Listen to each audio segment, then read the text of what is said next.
Going? Got enough, we got a quorum, let's move. Yeah. So let's call the meeting to order at 4:33. And maybe, Marty, can you start us off with roll call and your location? Sure. Marty Fig, Union Township, Isabella County, Michigan, here. Rick Byers, Union Township, Isabella County, Michigan. Abe Coyne, Union Township, Isabella County, and probably Michigan.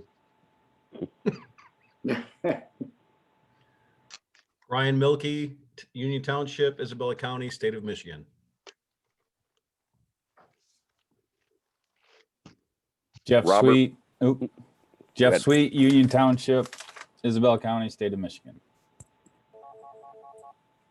Robert Bacon, Union Township, Isabella County. Tom Keequam, Union Township.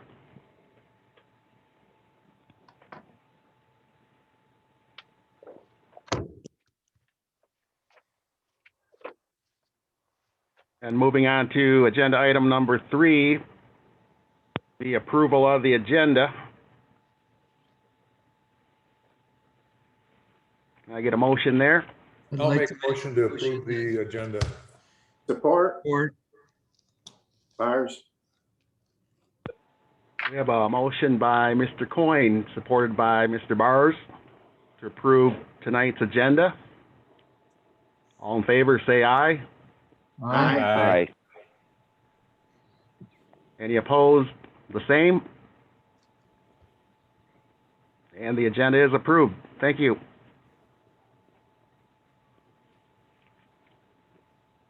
Moving on to item 4, approval of January 19th, 2021 regular meeting minutes. How are those looking to everybody? Look good to me. I'll motion to approve the minutes as presented. Report. Milky Fig. Motion by Brian Milkey, support by Marty Fig, to approve the January 19th meeting minutes. All in favor, say aye. Aye. Aye. Aye. Opposed, the same. And the meeting minutes are approved. Moving on to agenda item 5, presentations. What do you have there, Rodney? We don't have any presentations today. Moving on to item 6, public comment. We have anybody in the galley? We do not currently have any members of the public with us today. Moving on to item 7, reports. You want to walk us through accounts payable for January, please? Good afternoon, everybody.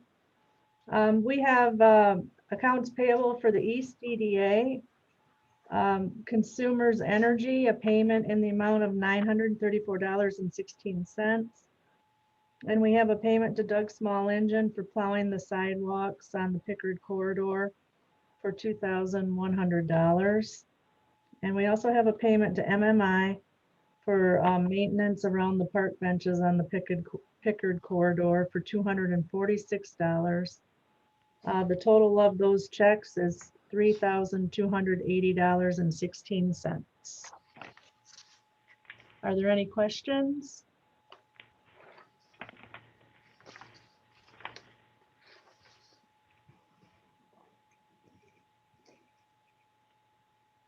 Hearing no questions, can I get a motion to approve the East EDA payables? So moved, Byers. Second, Coyne. Motion by Bars, support by Coyne, to approve the East EDA payables from January 20th to February 16th, 2021. All in favor, say aye. Aye. Aye. Aye. Opposed, the same. And the motion is approved. Payables are approved. Thank you. There were no payables for the West DDA, so I'll move on to the financial reports for the East DDA. These financial reports are as of the end of January, and we're right at the beginning of the fiscal year for 2021. So you'll notice there's not a lot here posted. There, we have some interest earned for January for $957. And we also have a few items posted in the expenditure area. The banners that went to Art Reach are posted for $4,500. There's the snow plowing for $700 in January, and there's some electrical posted of a little over $300 or $3,000 for the street lights out on Pickard. So I'll just move on to the balance sheet. There's approximately 1.6 million in cash in the East DDA. And, you know, it's a good, healthy fund balance there. Does anybody have any questions for the East DDA?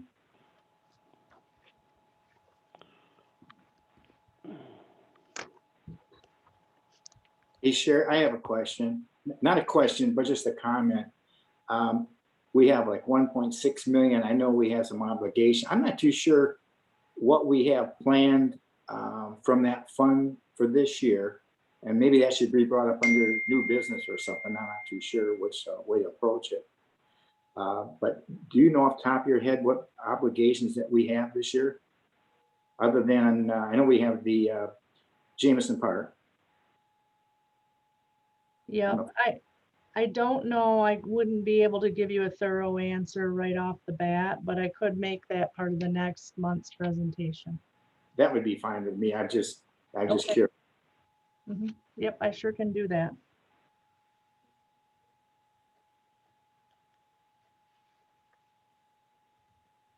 Are there any other questions? If not, I'll move on to the West DDA. We have a similar situation, being that it's the beginning of the fiscal year. We just have some revenue posted there for interest earned. So there's not a lot to talk about there in the revenue and expenditure report. And then in the West DDA fund, there's 1.2 million in cash currently and a good, healthy fund balance. And when it comes to projects that have been promised, I can do a report on that next month as well. Yeah. I know we're looking at the Lincoln Road project. I don't know if that'll be done, but maybe we'll find out next month. Right, south of the bridge. Yeah. Yeah. So are there any questions on any of that? Since you brought up Lincoln, my understanding is the road commission is moving forward with South Lincoln there. Good. So, Oh, yep. good. Question.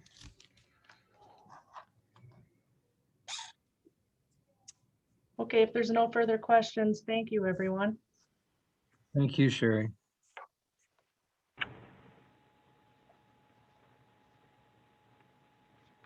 Thank you, Sherry.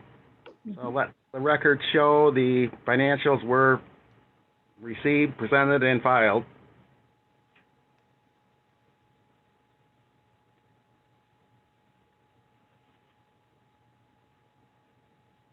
You know, also on your Lincoln Road project, I believe that was trucking along pretty good, but I think they were having a time getting a couple easements or right-of-ways. Yes. So that kind of threw things down, because remember we tried to accelerate that project here a couple summers ago. So yeah, Rick is correct. That is it's still moving.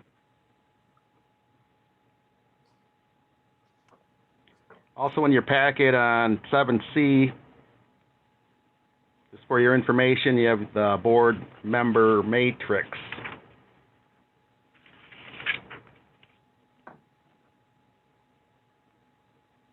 So, and I have a question. So Mike Smith resigned, I believe. Can I jump in, Chair? Yeah. Mike Smith did contact the township and indicate that he was not going to reapply. And so at this point, we have one potential person of interest. So if others have somebody in mind, feel free to help recruit. But hopefully we'll have that seat filled by the next meeting. That's my hope, at least. To add a bit onto that, Chair, the other person that chose not to re-up was Vance Johnson, and we have a new EDA board member with us. His first meeting, Jeff Sweet, is with us for the first time today. Welcome, Jeff. Yeah. See you. Yes, welcome, Jeff. Thank you. Yeah, I was starting to wonder. I thought Vance was looking a little different nowadays. No, thanks, Jeff. Sweet for filling that seat. Appreciate it. And thanks, Jeff.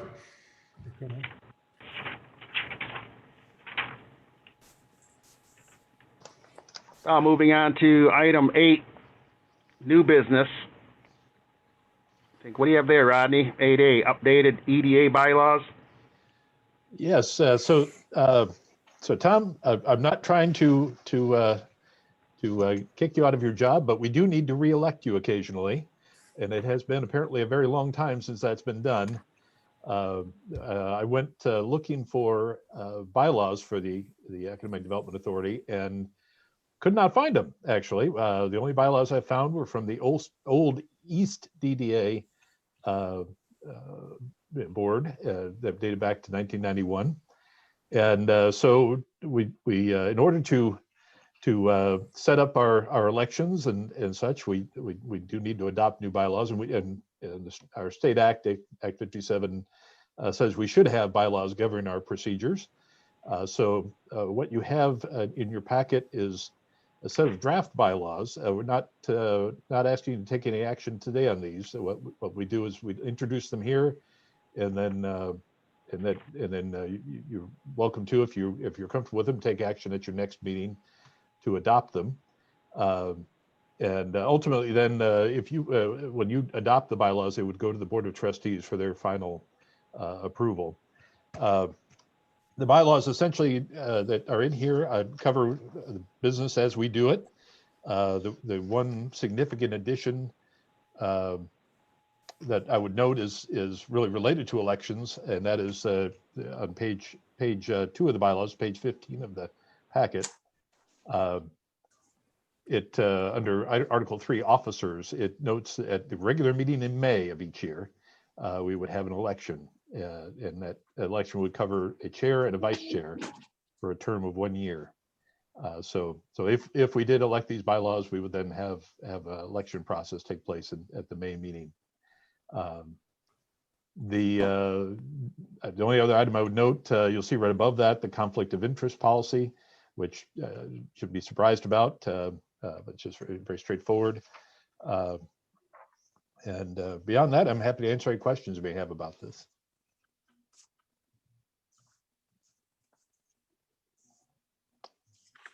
Chair, may I jump in? This is Brian. Yes, go ahead. So you've got in section 2.1, 10 other members. And I'm only asking this because historically we had 9 members on EDA, and then we expanded it, I don't know, 3 years ago or so. And I believe the motivation behind that was the thought was it'd be easier to have quorums. And I didn't know if it was worth, some bylaws will say it can be between X members and X members. So would it give it more latitude to say like 8 to 10, 8 or 10? We certainly could put that in, yes. If you wanted to make a change, I guess the question is there an interest in making a change in the number of members? No, it wasn't. I just thought it wouldn't require a change if in the future, and not that I'm anticipating that change, but Because I know we sat with 9 for a long time. So I'm not married to that. I was just kind of curious. What item is that, under what section? It's the first sentence in section 2.1. I just thought it gave it more latitude so that in the future it was easier, because sometimes it's hard to recruit people out of just the DDAs because we have a fairly limited number of residents or business owners. But I'm not gonna get stuck in this. I just thought I'd bring that up. Oh, okay. So you're not saying what constitutes a quorum. You're just saying that you're just kind of making a suggestion or put this thought out there that maybe the number should be less. No, that it could be 9 or 11 members. In other words, put 8 or 10 there. I think in Middle Mission Development, if they have like 18 to 22 or something like that, there's a range in there, which makes a lot of sense. I certainly can change it to say 8 or 10. Ultimately, the Board of Trustees would decide. You know, if you wanted to alter that number, that would be done by a board resolution.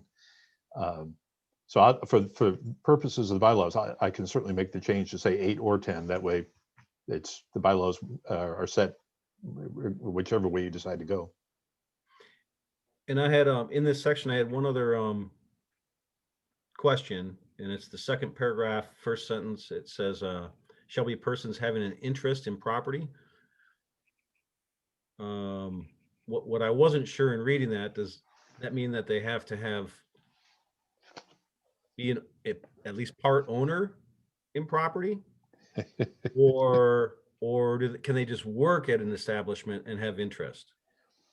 So the language of the state act is, and it says that not less than a majority. So I think I'll also adjust that, because this one, of course, has a fixed number. Not less than a majority of the members shall be persons having an interest in property located in the district, or officers, members, trustees, principals, or employees of a legal entity having an interest in property. So fairly broad. Okay. Yeah, I just didn't know what interest was defined as in this case, so that's why I was asking.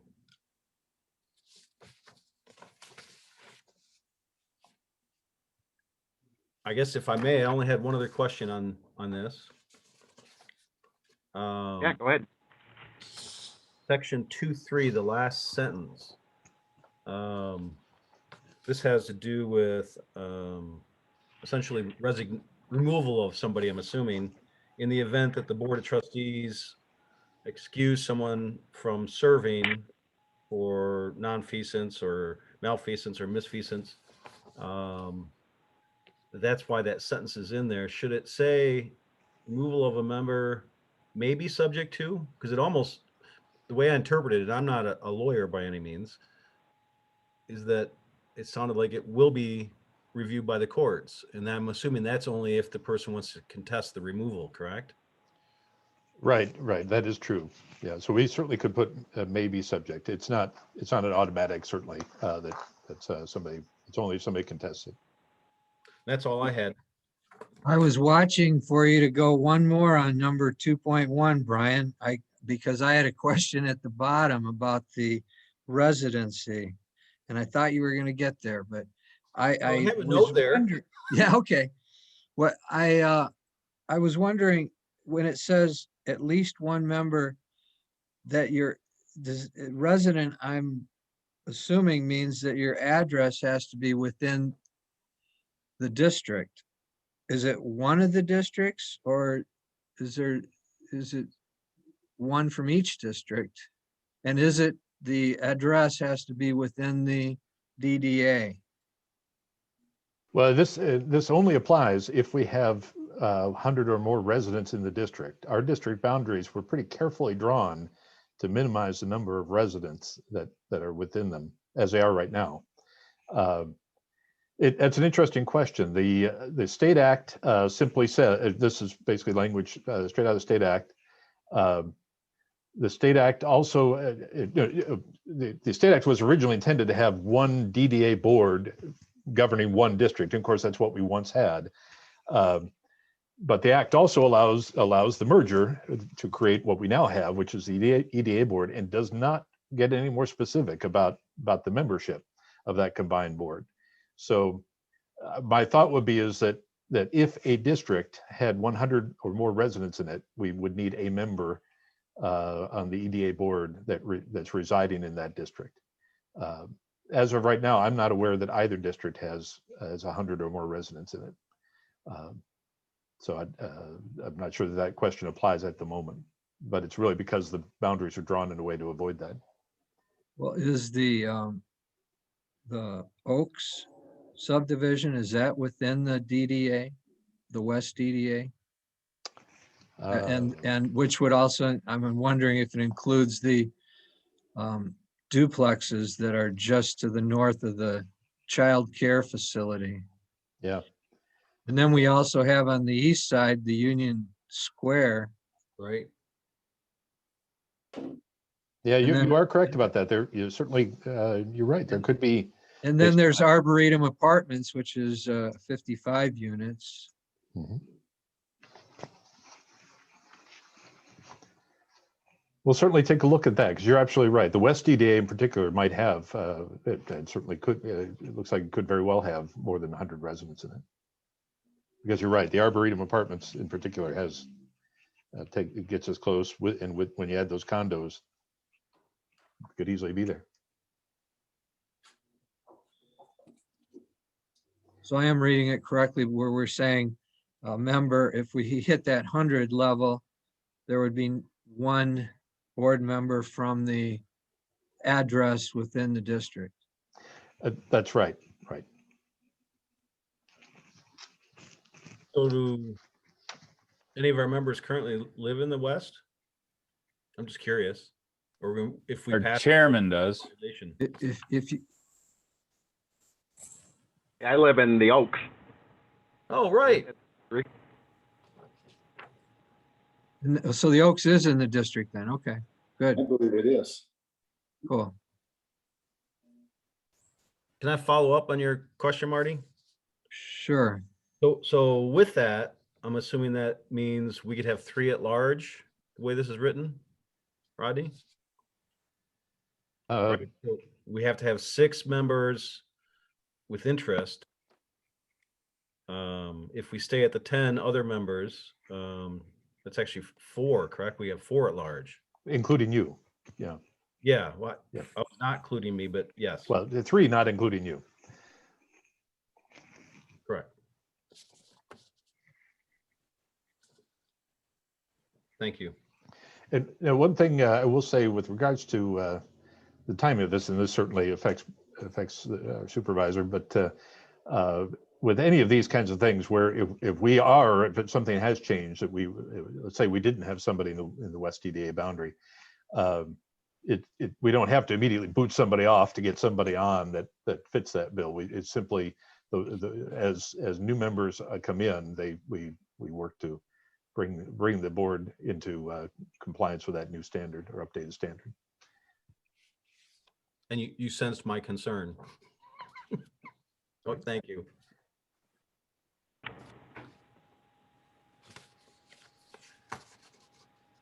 When are we gonna act on these bylaws? These would be on your next agenda for adoption. Okay. And if we have additional questions, can we email the group? And, yeah, I mean, email to you, but then copy the group, so. Well, I guess if you have other thoughts, you certainly can email me. I would rather go ahead and get them out now if we have them. If you have anything in mind, just so we can, that way we can kind of have a final set of adjustments that need to be made. Did you have a question in No, particular? Yeah, want to spend more time fly specking. Sure. I wanted to follow up on Brian's point, just to bring it up as a matter of discussion, because we were on the subject of 8 or 10. After hearing some of the at-large information and some of the 6 minimum number that I was looking at, maybe even though it's sometimes hard to fill those vacancies with people, maybe with at 10, we would have a better chance of having a little more at-large representation. And to follow up on that, I think it's Is also, my thought on it. it adds to the pool of potential recruits too. So that makes it easier to fill those 10, Yeah, right, knowing that we can have at least 3 at large if we need to. right. Yeah,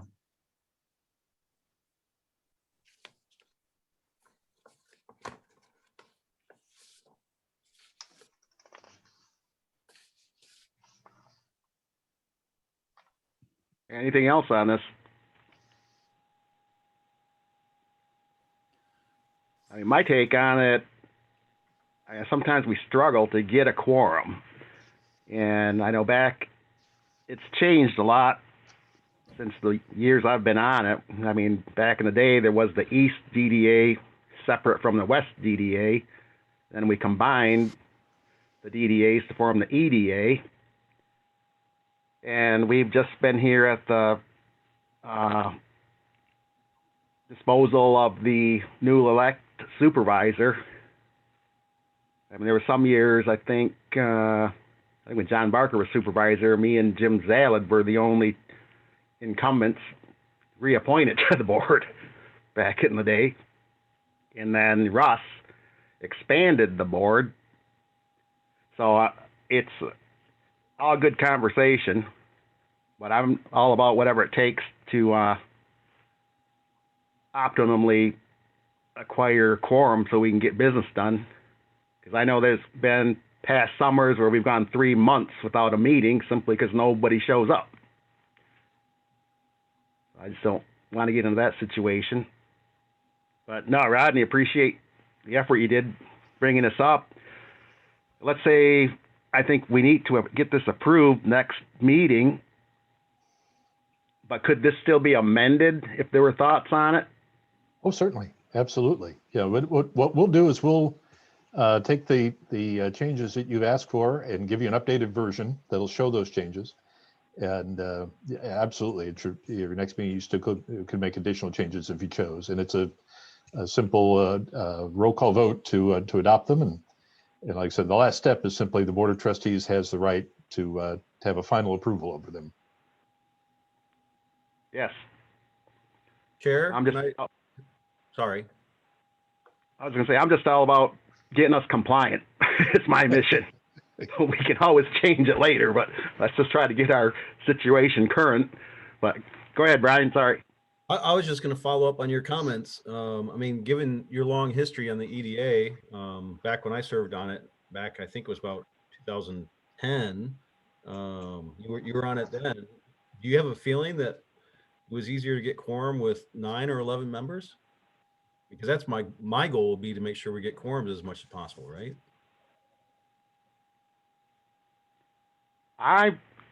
Slightly smaller, the better in my eyes, but it's up to you guys. I mean, I don't think it's bad right now,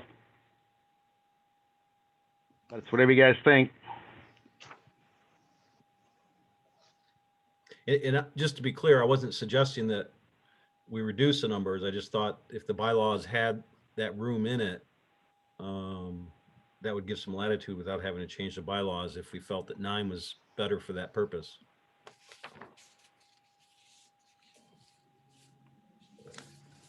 Okay. Thank you, Rodney. Thank you, Welcome. Chair. So we'll revisit this next agenda. I just had a quick question on the map for the West DDA. So going west on M20 and then north and south on Lincoln, it goes to the edge of the map. Where does that, how far west does it go on M20, and then how far north and south on Lincoln does it go? The West EDA is somewhat unique in these extensions. These extensions are strictly within the road right of way for these roads. So for Lincoln, it goes north to the Township Hall. For going west on M20, it goes out to Meridian, I believe, and makes a little turn. And it goes up Meridian. It's basically, I think, covering some utilities improvements out there. And then it goes south on on Lincoln down to Broomfield. Okay. Does that include the entire intersection at Broomfield? I believe so, yes. Yeah. And I believe in the plan for, South Lincoln and Broomfield, that corner, that whole corner has to be widened for truck traffic. I think that's why it's all included. Right. I'm not- So going west on Remus then, does that include the well that's out there in Meridian, corner of Meridian and Remus? Yes, it does. Oh, nice. I didn't know that. Yeah.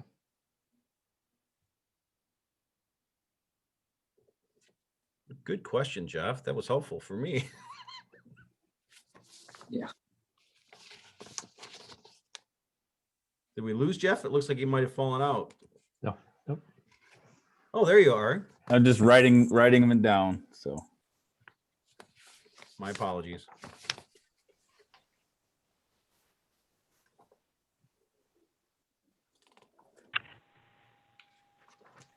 Okay, do we want to move on to item 8B?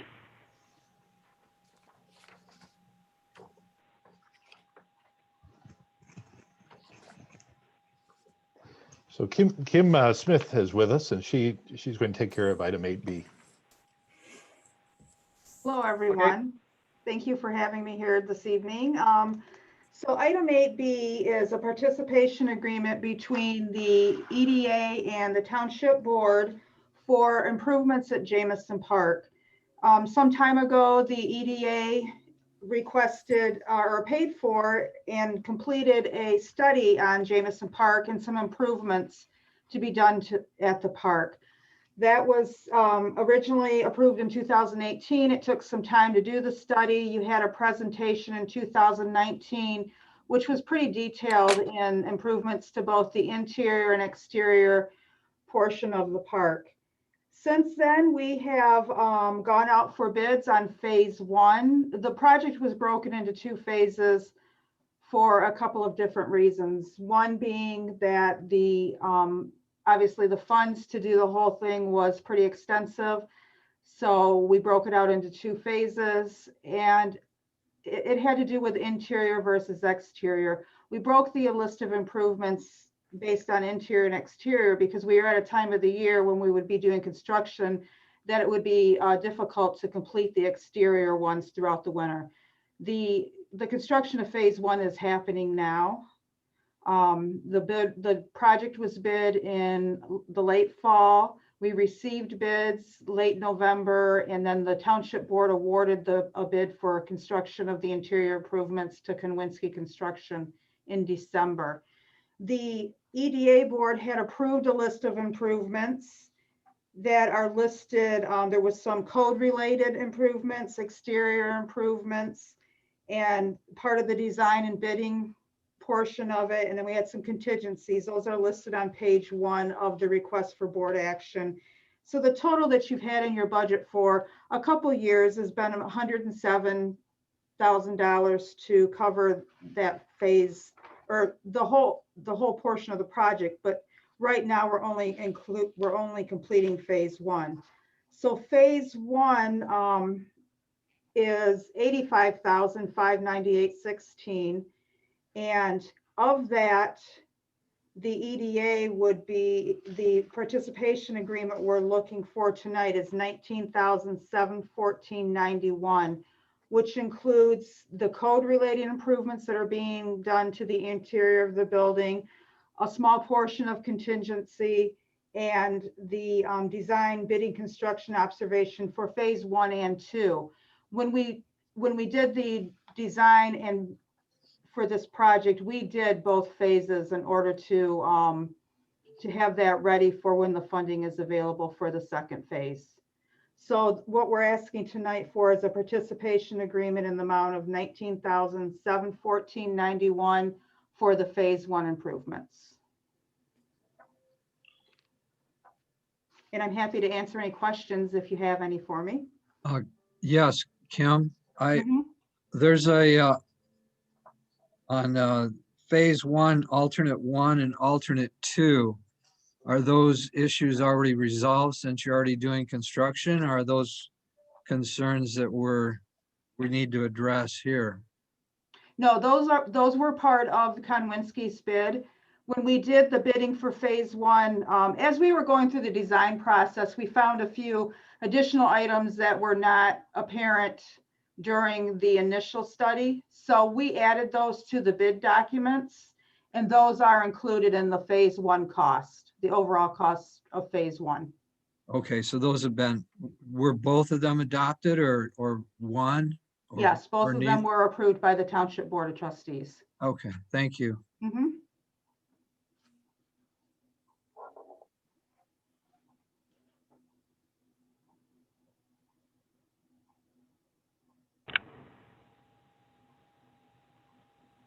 Any other questions?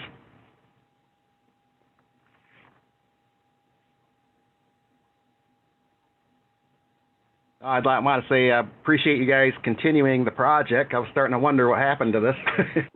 Been a while. But I think it looks great to me. Could I make a motion?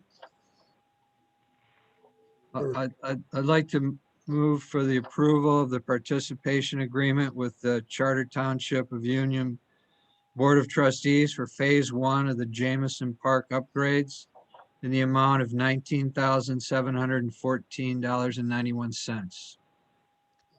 I'll second. Support.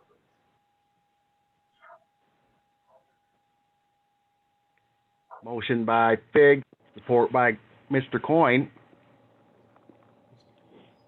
And here, no more questions. All in favor of the motion, say aye. Aye. Aye. All opposed, the same. And the motion is approved. Thank you. Thank you, everyone.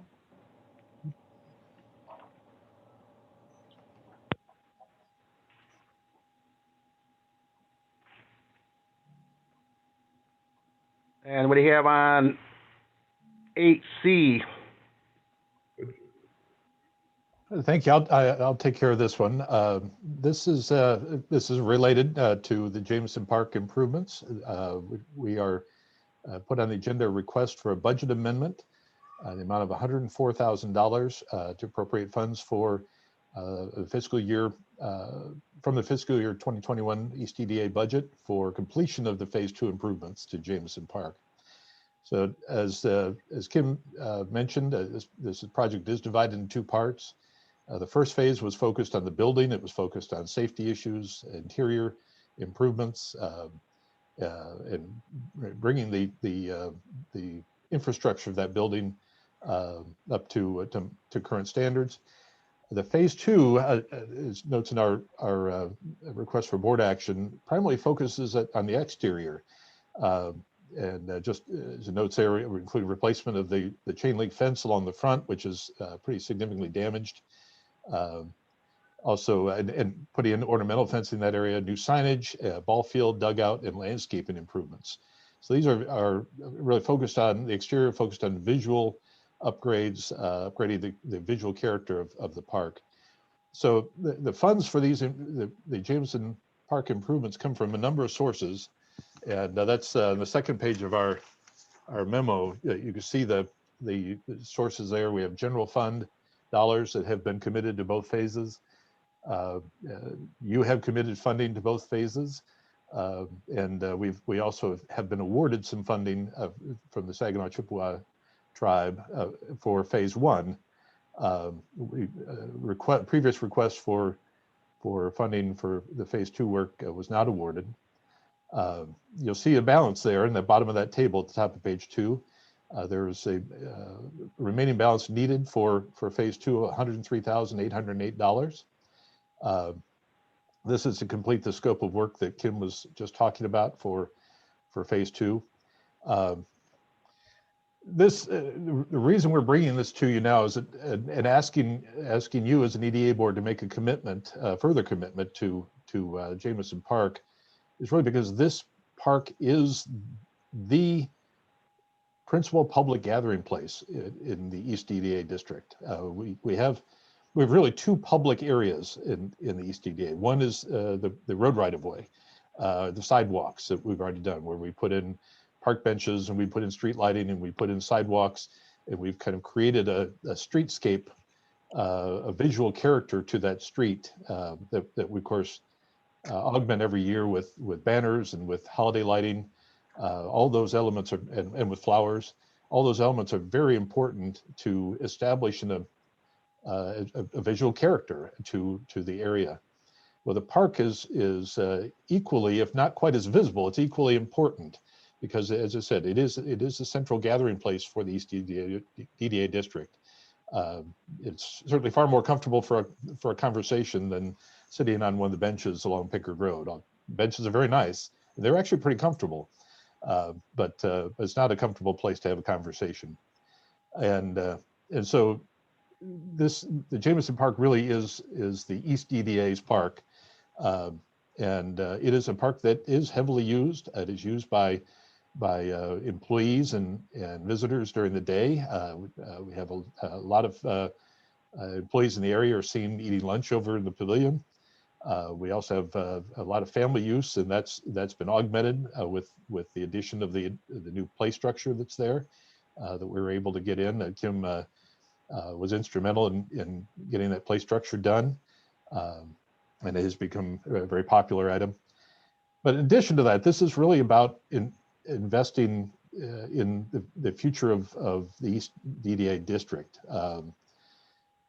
We have the ability of certain public improvements, especially ones that I said alter the visual character of a space, can have a big influence on the area around them. I have an example of this years ago.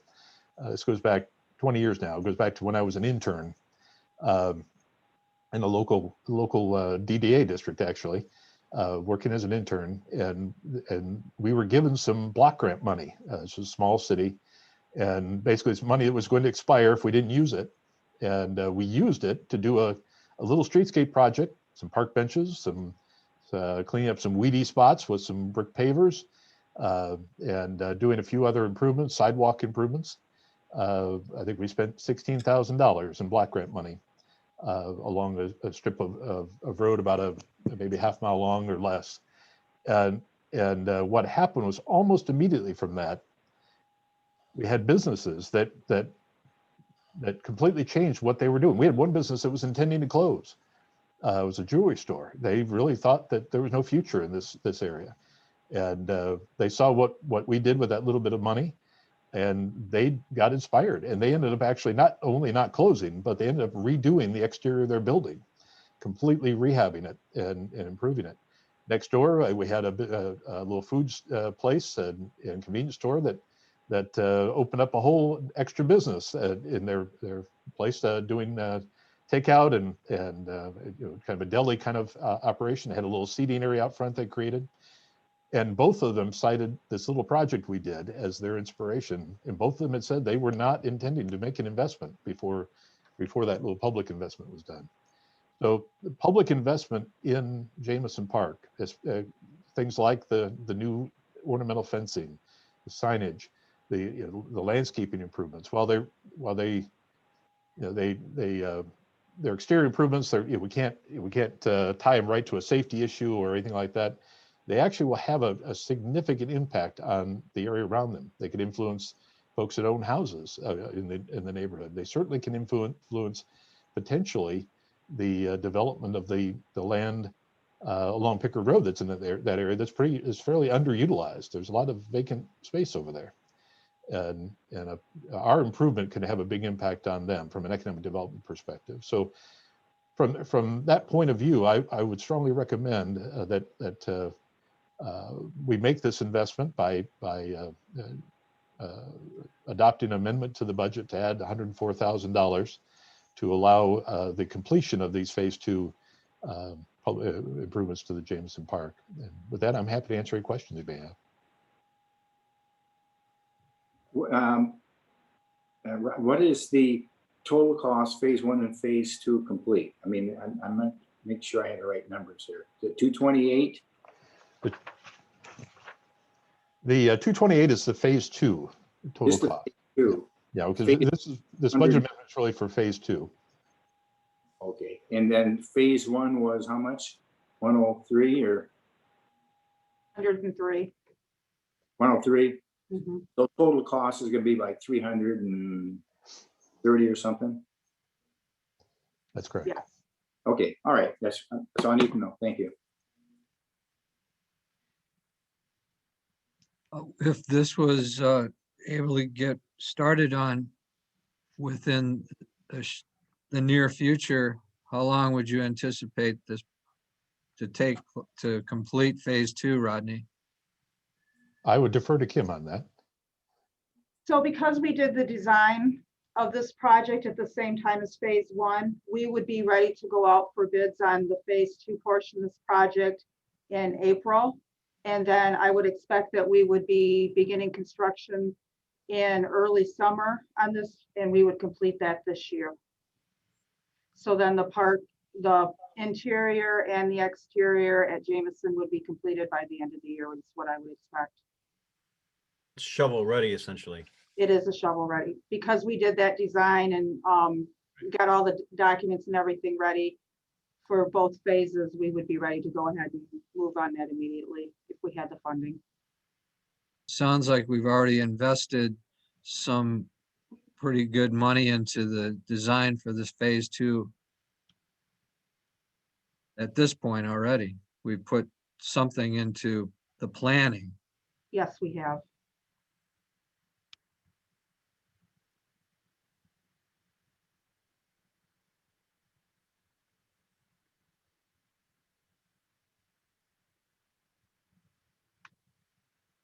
Well, it seems like the intention was to try and improve Jameson Park.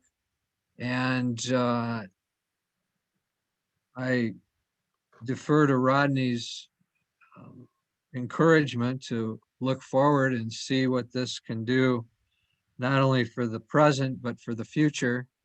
And now that we're in this ready to go mode, it sure seems like a good time to move forward and do some planning and get some people that are willing to work on this project involved in it as soon as possible, because I know construction work gets lined up and this is a time of the year they're doing a lot of that.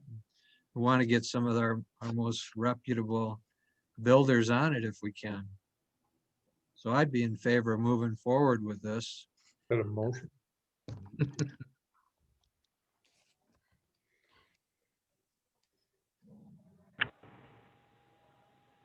That sounds like a motion, Marty. I strongly support it. I think it's great. I think you guys did a good job. This has been on the docket forever. Finally put some meat on the bones and getting the thing done. We got the money.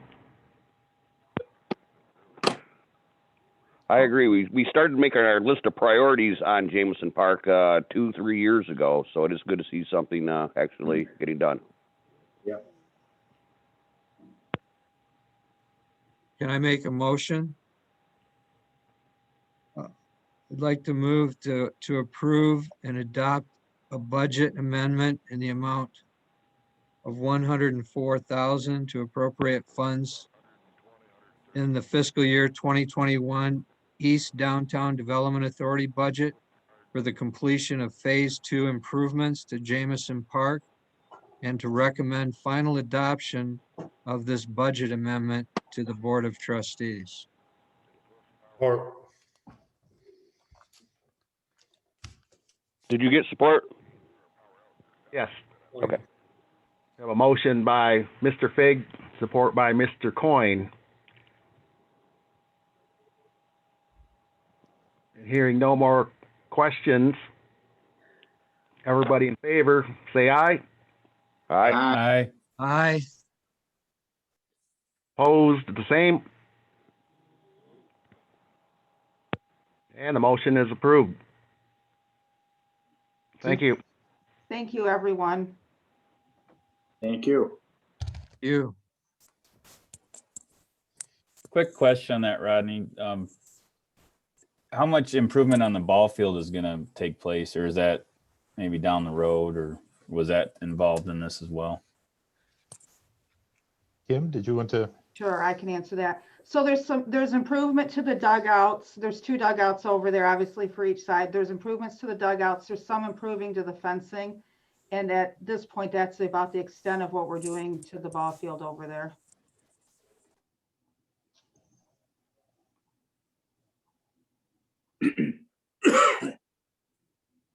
I haven't really seen the ball field. I mean, it's been a while since I've been over there. I've been looking at the building and being in the building. I don't know if the ball field is sprinkled or if it's manure gated or anything. I mean, I really don't know the condition of the infield either. But is that something that we'll look at maybe in the future if we think we'd like to do that? Yes, we would. Right now, the ball field is currently not being used by any of our leagues. So, and there is a sprinkler system there, but we haven't used it in the last few years because the leagues haven't been using the field. There are quite a few, you know, we see people who have events over there use the ball field more, but as far as keeping it for league play, we haven't been using it for that. I got another question too, and I just can't remember. Are there good pathways to Jameson Park from Pickard Street, like pathways, sidewalks or something so people can walk there? Or? There are no sidewalks on Bud Street. Okay, well. That's kind of a horseshoe. It goes from Isabella, it horseshoes from Pickard out to Isabella, and there's no sidewalk. Now, we are going to be putting sidewalk in front of Jameson Park as part of this project. So hopefully that will. We can have the sidewalk committee look at that too. If you put this much into the park, you want to make sure you have good access to it as well. Right. And this is certainly a topic that we could include in our budget for next year. If there's interest in that, because that would be a good addition. I think there's value in doing it, especially with the internal sidewalks that are going to be coming in. As I recall, that Bud Street has a fairly narrow right of way, so that may create some challenges, but not anything we can't overcome. Well, it's interesting you bring that up because the right of way out there is not actually where the road is at. So we're moving that. We're moving that sidewalk into the park further in order to stay in the right of way. When you go out there, it's deceiving. We had to do quite a bit of research on where that is in conjunction to where the road is. But it will still be in the right of way and it will still be at the front of the park. So it would be a nice tie-in later on to make, you know, especially to Pickard, to tie that in back out to Pickard so that people could walk from Pickard, where you have sidewalks already, into the park. I see that there was $32,000 approved for signage. Is that signage right in front of the hall or is it on 20? It's right in front of the hall. Okay, because there was some talk about putting a better sign on 20. Because a lot of people just don't even know that park's there. Yes, there is a sign, a small sign that MDOT state allows. Sign. Yeah. We're a little restricted on what can go out there because MDOT has requirements for what can be in the right of way. And so if we were to put any kind of other signage, we would actually have to either get an easement or purchase property out to put that on because MDOT has some pretty strict rules on what can be out in their right of way as far as signage.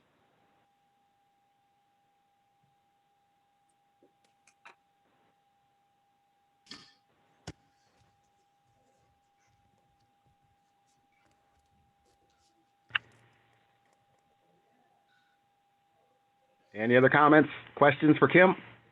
I guess I would just add it'd be nice to maybe take a look at the ball field in the future. I just have kiddos and that play softball, but and we've used that ball field in the past, and I think it would be utilized more if it was in better shape. But it's probably the worst ball field in the township. So I think it's just a matter of if you some quick nice upgrades, it would be sought after to use. So.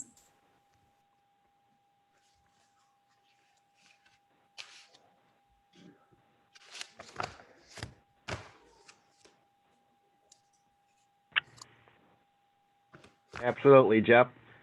Should have been on here 4 years ago when we were trying to do this. No, it's moving. But, have any more questions for Kim? If not, we can move on to agenda item number 9. Thank you. We don't have anything specific for you tonight. I just have some quick updates on our East and West EDA District Development Tax Increment Financing Plan updates. Per your direction at the last meeting, the consultant and I have been working on the survey. They have finalized the survey questions for the East and the West districts. The consultant was also working on finalizing a proper mailing list for the districts. So they've identified a mailing list that will cover the businesses in both districts. So we're working on pinning that one down. The intent is we're going to be sending out postcards with an invitation to sign in to take the survey, and the postcard will be specific to either the East or the West district, and it will include a QR code. You can use your smartphone to sign in. It will also include an easy link to type in to get to the website. The intent will I'll also send that invitation to the Chamber of Commerce and invite them to participate in it. That's all in process right now. Is moving forward. I did want to make mention that next month is going to be an important month for this update project. That the consultant is going to be taking us through an exercise, what they call a SWOT exercise, SWOT, strengths, weaknesses, opportunities, and threats related to each of the districts. So this is an exercise to begin to identify key areas that they should be working on that our current plans may not have addressed well. The consultant has asked that we invite somewhere around 12 to 18 business owners in the districts to join us for that. If you have ideas for particular business owners or managers, folks that have an interest in the district from a business perspective, that you think we should specifically invite, please send me an email and let me know. I have a few in mind. One of them actually was Doug Small Engine repair, but anyway, I would appreciate it if you would just send me your thoughts on who we should invite from the business community. As I said, we're looking at about 12 to 18 participants beyond our board members here to participate in a Zoom situation just like this, going through that survey process. So if you would, like I said, just send me an email with your thought, and I'll make sure that they get an invitation. And plan to be here next month, because as I said, this is going to be an important part of that update process. With that, I'm happy to answer any questions that you may have.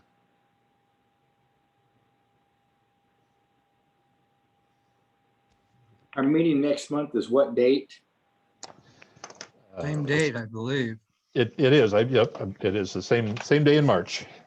It's 16. Yep, 16th. got it.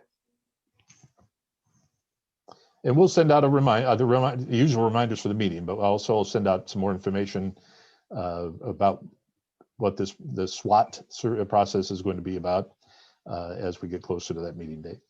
Well, I appreciate the extra reminders you've been sending me. Yeah, really, that really helps a lot. Good.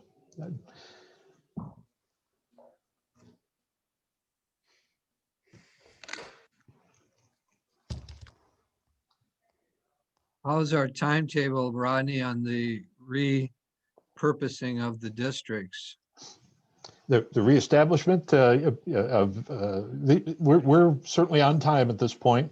The CIB planning is aiming to have draft plans essentially ready to move through the adoption process as we get into the summertime. that we had given them as part of the request for proposals. We had given a deadline of, I think, the end of September to have this all adopted and done so that we didn't get into budget season.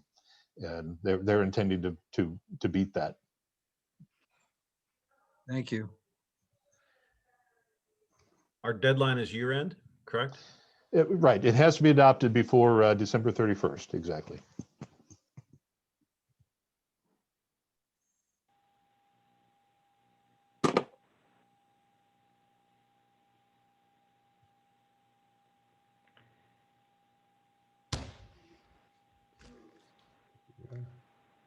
Any more questions for Rodney or on that agenda item?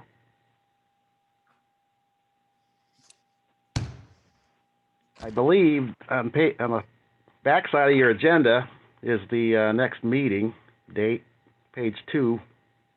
Oh, yeah, One item thanks. flipped on the backside. Oh, that's why. I just had one question for Rodney before we adjourn. How often or when do you guys meet with the local MDAT TSC? And is there anything you see that's going to be coming up, like in the East DDA or the West DDA, we may want to relay to our EDA board? So I met with the MDOT representatives a number of times related to the work they did on the overpass at 127 and our lighting project there. They did make sure that was aware of their plans to do some major reconstructive work along Pickard Road. They are planning to do roundabouts at the interchange and do a major reconstruction of Pickard Road from the interchange to Mission Street. And that the timing of that is still up in the air. I was hearing 2022, hearing 2023. That's still a bit fuzzy yet. But we are involved in that planning process, and I've let them know that we want to be involved in that as it moves forward, and that there's some things that specifically interchanges or intersections or other elements where we might want to look at specific pedestrian improvements to incorporate into what they're doing. So there'll be more follow-up with that. In fact, it's about time for me to have another conversation with them about that project. Yeah, maybe going on the future, we ought to put like an agenda item, maybe quarterly or something. Because I know even on Somerton and Isabella, they're talking a substantial reconstruct there. They're talking about the big roundabout right there. And actually, we didn't know much about the overpass bridge work that impacted all of our finishes and landscaping underneath there when we ended up purchasing the light fixtures. But I'd just like to see, or for us to update the board on what transpired and what's going to be happening within our boundaries anyway. I will plan on that. All right, appreciate it. Yeah, as a matter of fact, I know they ground the top layer off Pickard 6 years ago. And I thought when I had a conversation with them that it was going to be 2018 or 19 that they were going to redo everything. But apparently they put that on the back burner. So I don't know what the plan is for that. Is that going to be something they will do, or something you can check on? If they'll do that when they do the major reconstruction, I'm not too sure. That it is intended to be a reconstruction of Pickard Road. So it would be digging out what they have and replacing it all the way through that corridor. It is beyond a simple mill and resurface at this point that they're looking at. I actually I can probably shed a little light on this. I actually just received a request from MDOT to provide utility information along Pickard, and the proposed construction start date is 2023, and it's from Mission all the way to about the Home Depot intersection is this request. So where you go into Home Depot and that has to do, that's the roundabout and all the way down to Mission into the city limits. And they definitely are doing their due diligence. They've been out doing, looking at underground. I've had conversations with them about our underground irrigation and the electrical, of course, that's in there. So they've been doing a lot of the prep work. Good. Yeah, we were going to get, weren't we going to get the electrical and the irrigation mapped? I think that was something we worked on last year. That's in the budget, yes, for this Okay. year to do that.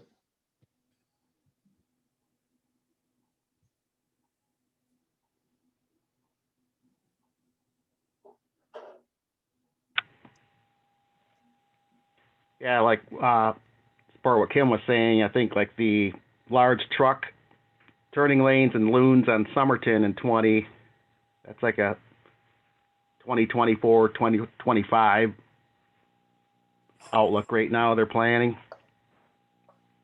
But these are the type of programs I'd like us to come and keep the board updated on.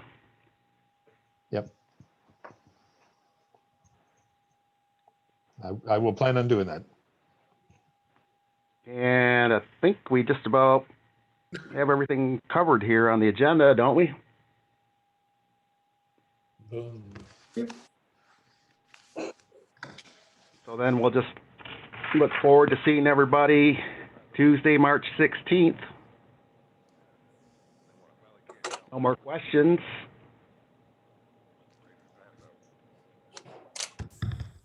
We can call, oh, you got something, Jeff? Nope. No? Guess we can call this adjourned at 5:40. Appreciate it. Thank Okay, you. Thank you. Thank you very much. Thank you. Good job. Have a Yeah, great Jeff.